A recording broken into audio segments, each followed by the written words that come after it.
Greetings, YouTube. Today I'll be talking about an article that actually came from December of 2014, and I just got around to it now. I apologize. Sometimes these things back up for me.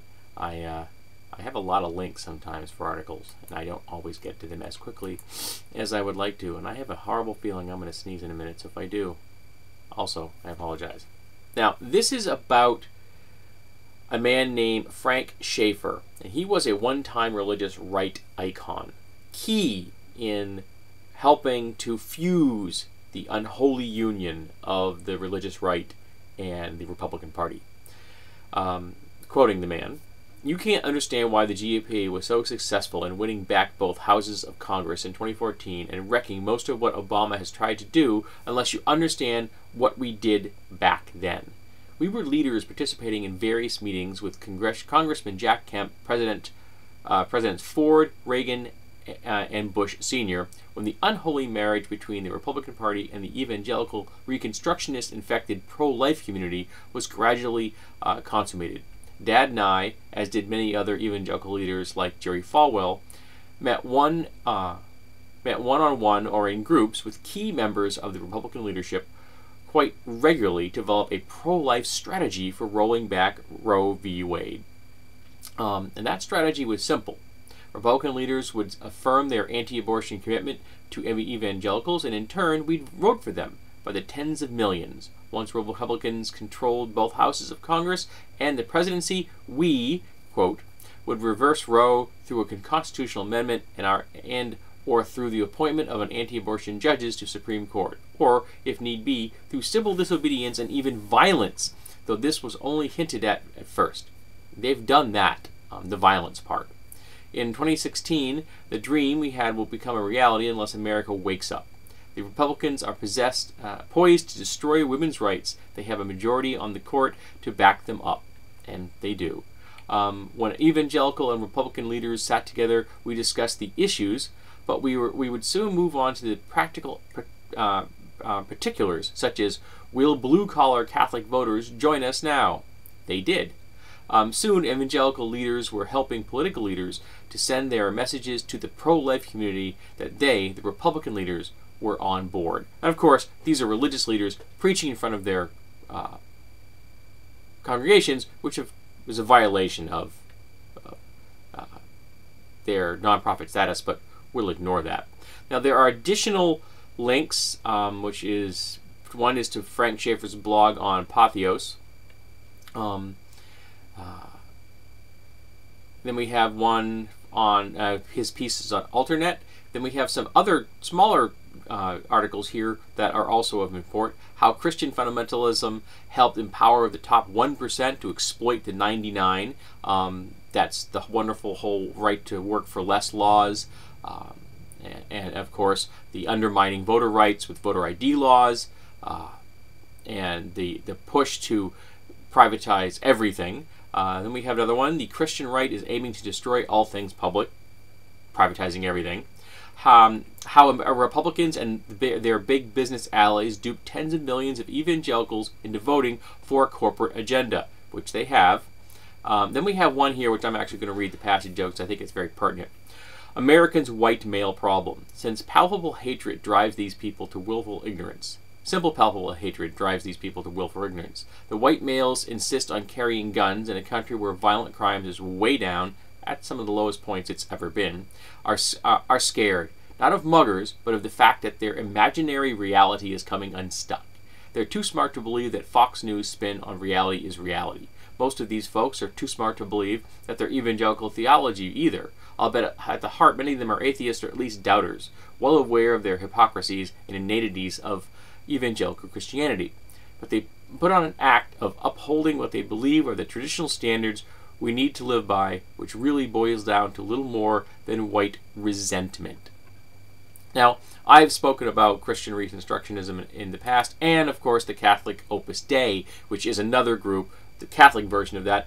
And both of these groups want to establish Christian theocracy in America. Of course, Opus Dei they're already settled on which particular brand of a theocracy to impose, and that would be Catholic. though they're probably at this point more Catholic than the Pope is in many regards. I have lots and lots of critiques of our current Pope, but he has shown certain liberal bents that the more strident members of his faith don't. But the Reconstructionists always confuse the crap out of me, because there are hundreds of different varieties of evangelical Protestant faiths. So, how do they pick which one they're going to reconstruct under? Remember, they want to establish an absolute theocratic government. They want to completely abolish democracy. They want their sacred Bible, of which there are, 450 or something different versions of it out there?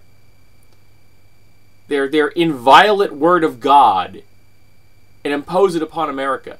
Which version? Which faith? Are they going to have an arm wrestling competition? I mean, how do they figure this stuff out? Or are they just, we want to make sure that we crush every single semblance of what the Founding Fathers dreamed of, and then we'll figure out the details after that?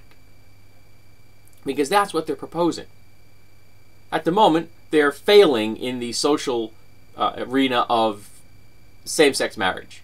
Marital equality is marching across America. They've lost that one. But they've made major gains against reproductive rights for women. State after state of the state limiting the scope of women's access to legal, safe abortions, getting narrower and narrower and narrower. In some places, reducing it down to like only 1 or 2 abortion providers in an entire state. And for those that live outside the United States, you have to understand the size of some American states. Go look at a map. Better yet, go look at the surface area. Go look about a wiki about the surface area of different states in America. How much land they are. And can compare it to European countries.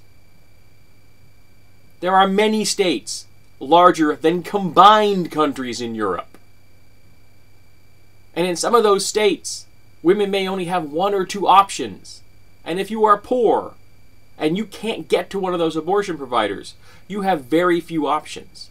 You can end up having a child you can't afford to have in an environment that is not going to help you to raise that child. They're not going to give you the funds you need to raise that kid. They're not going to supplement your housing the way they should. They're not going to make sure that you have all the health care benefits that you're going to need. They're not going to make sure you have childcare so you can go back to work. But they will bitch, moan, and complain and point fingers at you and tell you how you have failed as a mother, even though they have put you into a position where they have forced you to become one. And don't anyone give me the bullshit about just don't have sex. People have always had sex. They always have, they always will. Alright? So don't give me that crap. I'm at the point where I am really fighting an urge to become violent when these people say that. It makes me want to grab these men's dicks and tie knots in them. Okay, you don't get to have sex. Congratulations. I bet they wouldn't like it much. But in some places in the United States, there just isn't anywhere for these women to have abortions. So they can have back alley abortions. Or pray that they can get their hands on the type of medications they need to help to abort the unwanted fetus early in the process. And that always isn't possible. Heck, you can't even, in some places, get access to legal birth control because a pharmacist might tell you in a small town, nah, I'm not going to sell that to you because I don't want to. It's against my religious beliefs.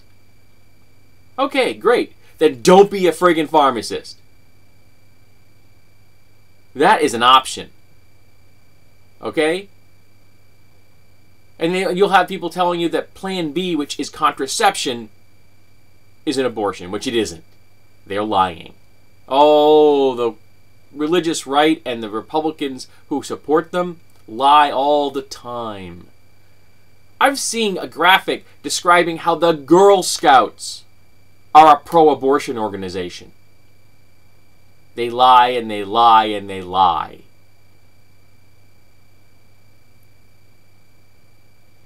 And all of these things go back 40 years. And they've been working hard to make sure that they strip as many rights away from women as possible, as many rights away from workers as possible, to funnel as much of our nation's wealth, the planet's wealth, into the coffers of the 1% and out of the pockets of the people who earn it. We create the wealth, the workers. Labor before capital. Capital did not just sprout from the mind of God. It came from labor. Never forget that. Labor first, always. So yeah, go read these blurbs and these articles. They're worth your time.